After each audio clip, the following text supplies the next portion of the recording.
Assalamualaikum warahmatullahi wabarakatuh. Kami dari kelompok 1 akan menjelaskan dan mempresentasikan hasil kerja kelompok kami tentang pekerjaan lapangan. Saya Ria Fitriatus Solihah akan menjelaskan tentang pembahasan yang pertama. Pada bab ini akan membahas pekerjaan lapangan yang terutama mengenai evaluasi dan bukti audit.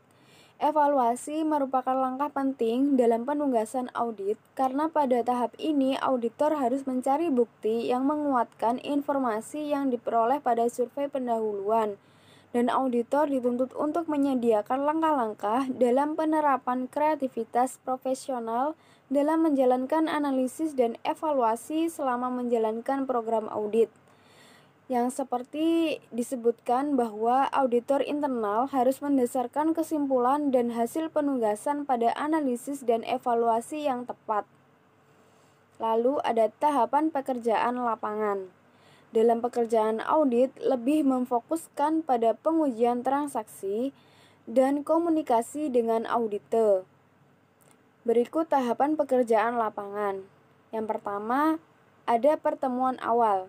Dalam pertemuan ini, auditor diharapkan dapat mengidentifikasi bidang yang menjadi perhatian khusus yang harus ditangani. Lalu, adapun topik yang harus dibahas, meliputi beberapa hal, yaitu pengenalan tim auditor internal dan personil auditor. Lalu yang kedua ada mengkomunikasikan jadwal pembahasan mengenai titik-titik mana yang luar biasa, diskusi tentang temuan dan sebagainya. Lalu ada waktu yang ditargetkan ini dalam pelaksanaan penugasan audit. Lalu ada menjelaskan lingkup penugasan serta menjelaskan tahapan audit yang akan dilakukan. Lalu yang kedua ada pengujian transaksi. Tahap ini akan menguji transaksi dengan berbagai teknik yang bertujuan agar auditor dapat menilai pengendalian internal berjalan secara efektif melalui pengujian pengendalian dan pengujian substantif. Lalu yang ketiga ada komunikasi audit. Dalam tahapan ini, auditor akan menginformasikan tentang kemajuan audit yang dibandingkan dengan auditor eksternal. Auditor internal memiliki tugas yang lebih dituntut untuk melakukan komunikasi yang intensif mengingat auditor internal sendiri lebih berfokus pada tinjauan pengendalian internal auditor. Lalu yang keempat ada pertemuan akhir. Untuk pertemuan akhir, setelah pekerjaan lapangan selesai, auditor akan membahas temuan awal dan rekomendasi yang diusulkan. Pertemuan ini bertujuan untuk menyepakati rekomendasi yang paling layak dan menghindari kejutan selama fase penyampaian laporan. Lalu ada evaluasi. Pada tahapan ini, evaluasi sangat penting karena memberikan kesempatan bagi auditor untuk menerapkan kreativitas profesional secara maksimal. Pendapat dan rekomendasi harus mengalir dari kelemahan sistem yang diidentifikasi selama sistem evaluasi. Pengujian audit rutin dilakukan untuk mengkonfirmasi evaluasi asli dalam hal penerapan, pengendalian, dan efek dari kelemahan kontrol. Assalamualaikum warahmatullahi wabarakatuh. Kembali lagi dengan saya Syafira Lia Agustin, NIM 1716000021.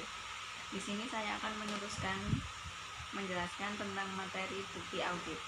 Bukti audit yang didapat harus memberikan dasar yang memadai untuk memberikan pendapat auditor, temuan dan rekomendasi auditor yang dinyatakan dalam laporan audit. Auditor diwajibkan untuk bertindak secara objektif, menjalankan kemahiran profesional dengan cermat dan seksama, dan mengumpulkan informasi yang cukup, kompeten, relevan, dan bermanfaat untuk memberikan dasar yang kuat atas temuan.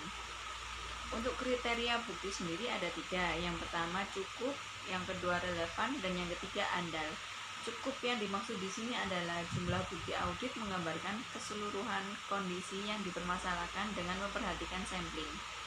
Dan untuk relevan yang dimaksud, yakni bukti berhubungan langsung dengan tujuan dan ruang lingkup audit yang dijalankan.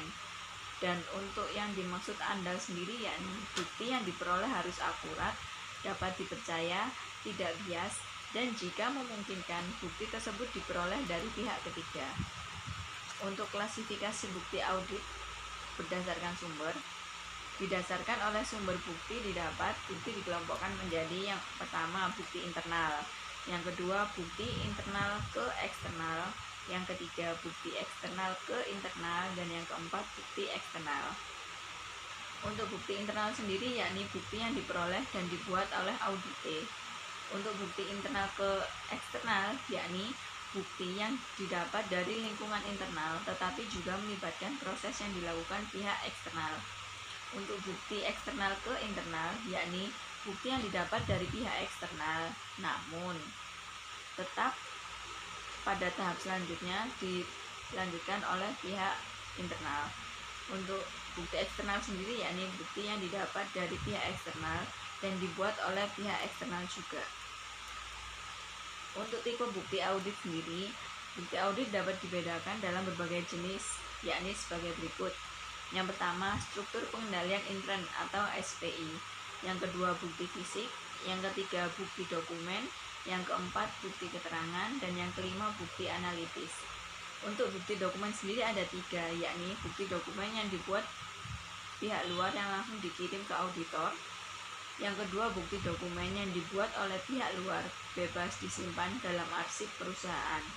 Yang ketiga, bukti dokumen yang dibuat dan disimpan oleh perusahaan. Assalamualaikum warahmatullahi wabarakatuh. Perkenalkan, nama saya Nur Kofifa, NIM 17160035. Pada slide berikut, saya akan menjelaskan mengenai teknik pengujian. Teknik ini biasanya digunakan oleh auditor untuk memperoleh dan mengevaluasi bukti audit yang relevan, andal, dan cukup. Berikut beberapa teknik dalam pengujian audit tersebut. Yang pertama ada wawancara. Wawancara dapat mengidentifikasi masalah, memberikan bukti-bukti untuk konfirmasi temuan dan tujuan audit, agar bukti tersebut dapat dibandingkan dengan pelanggaran yang telah diidentifikasi. Yang kedua, pengujian audit.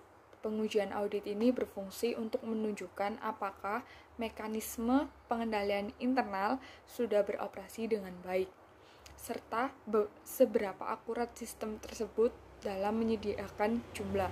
Yang ketiga, seleksi. Metode ini secara signifikan mengurangi biaya dan membuat audit internal berfungsi lebih efektif. Yang keempat, pertanyaan. Metode yang dilakukan dengan pendekatan struktural untuk pengumpulan informasi dari populasi yang besar. Yang kelima, inspeksi. Metode mengamati secara rinci ke tempat kejadian yang dilakukan terhadap dokumen dan fisik.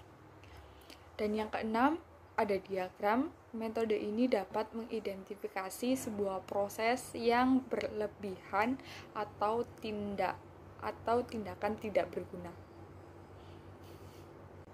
Selanjutnya yang ketujuh ada teknik pemodelan. Metode yang memfasilitasi pengambilan keputusan melalui simulasi proses aktual, yaitu model matematika atau statistik. Dan yang kedelapan ada observasi. Hampir sama dengan inspeksi, yaitu pengamatan terhadap suatu aktivitas terkait dengan pengendalian internal yang diterapkan oleh auditor. Yang kesembilan, konfirmasi. Merupakan metode permintaan tertulis kepada objek audit atau pihak ketiga untuk menyediakan konfirmasi tertulis atau informasi lainnya. Yang ke-10 ada analisis, merupakan studi tentang informasi yang diperoleh dan penggunaannya untuk kesimpulan. Yang ke-11 vouching, yaitu menelusuri suatu catatan ke dokumen dasar, mengecek apakah bukti yang ada sudah sesuai dengan catatannya. Yang ke-12 tracing, menelusuri bukti transaksi ke dasar catatan seperti jurnal atau buku besar. Yang terakhir yaitu yang ke-13 scanning, penelaahan secara umum terhadap dokumen, catatan, dan daftar pendukung yang dikerjakan dengan cepat guna mendeteksi adanya elemen yang memerlukan penyelidikan yang lebih lanjut. Pada slide berikut ada penjelasan mengenai kertas kerja audit.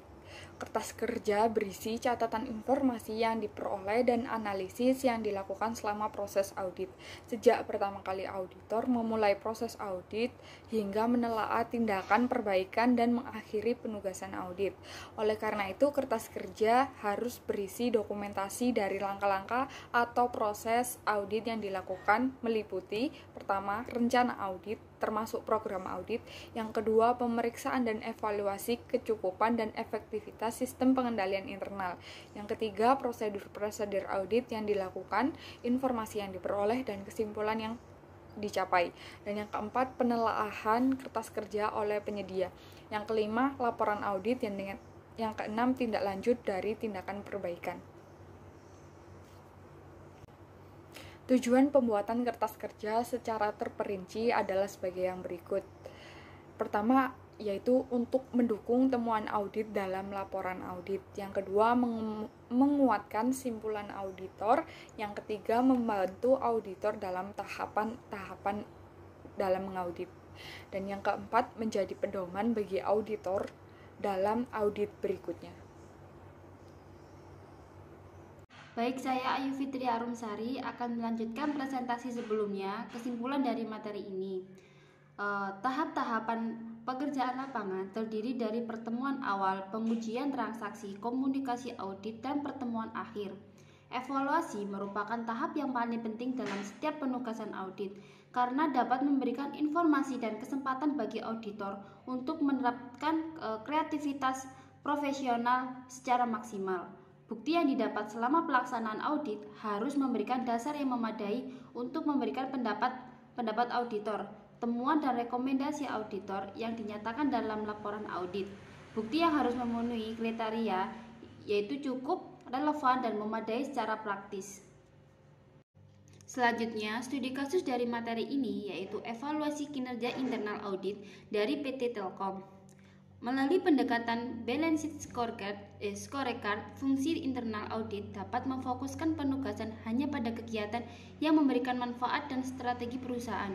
Di samping itu, fungsi internal audit juga dapat menggunakan indikator kinerja sebagai alat untuk perbaikan secara berkelanjutan atau continuous improvement dan alat pembelajaran. Tentu saja, internal auditor diharapkan pada berbagai macam tantangan dalam mewujudkan manfaat dalam meningkatkan ekonomisasi, efisiensi, dan efektivitas perusahaan.